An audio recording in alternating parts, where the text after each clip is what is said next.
In Money Watch, a recent survey is highlighting struggles the millennial generation is having with money. The 2017 survey by GoBankingRates found that most millennials ages 18 to 24 have less than $1,000 in their savings account, while nearly half had nothing saved at all. While looking at millennials above the age of 24 is more promising, the rate of millennials with $0 saved is on the rise. So here to break it all down for us is millennial money expert and author Stefanie O'Connell. Thanks for joining us. Thank you for having me. So I feel like, you know, we were talking about this, that millennials, those are the people in their 20s now, but I feel like when we were in our 20s, the idea of saving, you know, was the last thing on our mind. But what's specific about millennials? Like, what is the challenge for them?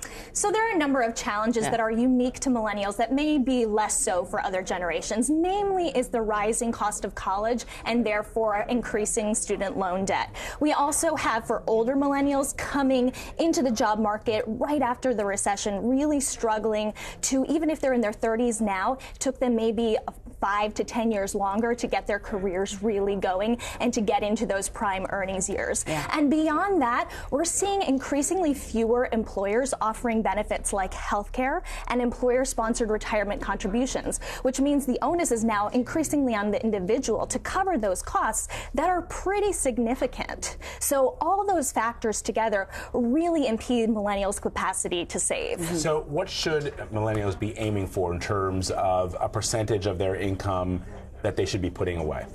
Well, the experts, we like to recommend around 10% coming out of every paycheck, specifically for retirement. And then we have to consider what our short-term goals are and our short-term needs are. So if we want to build an emergency fund, if we want to pay off our debt, if we want to have a bigger savings goal like buying a house or a car, those are things we need to consider to say, okay, how much more money do I need to set aside? So 10% is a great starting point, but it's not a great goal benchmark. We really want to be increasing our savings rate as often as possible. And when you get a raise, is a great opportunity to do that. Get a raise, your salary goes up your savings rate. And, you know, we're talking about savings. We haven't really even talked about sort of long-term savings like a retirement. If you have a job and you're a millennial, what should you be doing with your money? Well, if you do have access to an employer-sponsored 401k plan, take advantage of it, especially if they are making matching contributions. That is free money. So don't leave that free money sitting on the table. Now, if you don't have access to an employer-sponsored retirement plan, that does not mean you should not be saving for retirement. Open up a Roth IRA or an IRA so you can start supercharging your own retirement savings. So we've talked a lot about millennials. Let's talk about you know, people who are not like us and who are older than us and who have to think about retirement and what they should be putting aside.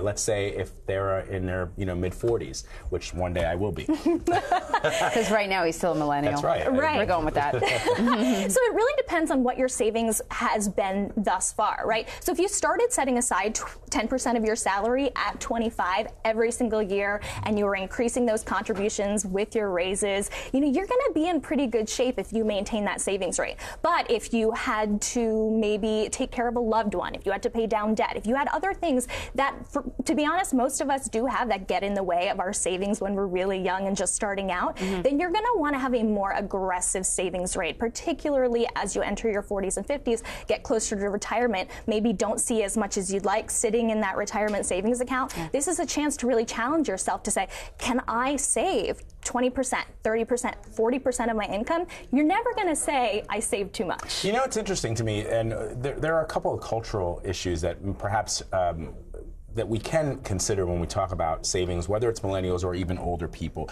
I mean, I don't know a lot of people who are retired. And I don't mean that in the sense I don't know a lot of older people. I know that people in my sphere like to keep working. They want to keep working past what we consider retirement age. And so a lot of people say, well, you know, the numbers that they suggest, that bankers suggest, that financial advisors suggest are for people who one day are taking mandatory retirement, perhaps, or who've had jobs where they really don't want to do anymore. But a lot of people say, I feel healthy working. Is that something to consider when you look into this? Well, it's definitely important to consider what your income streams are going to be in retirement, and it doesn't necessarily have to be passive income streams. dreams. That said, you still want savings there for you, because even if you want to work, your body might shut down. You might have health problems. You might have to take care of loved ones. Right. The fact is, we want to be prepared for any circumstance. So having a really big savings buffer, $1 million, $2 million, you're really going to want to get those numbers up there by the time you hit your 60s, so that you have options,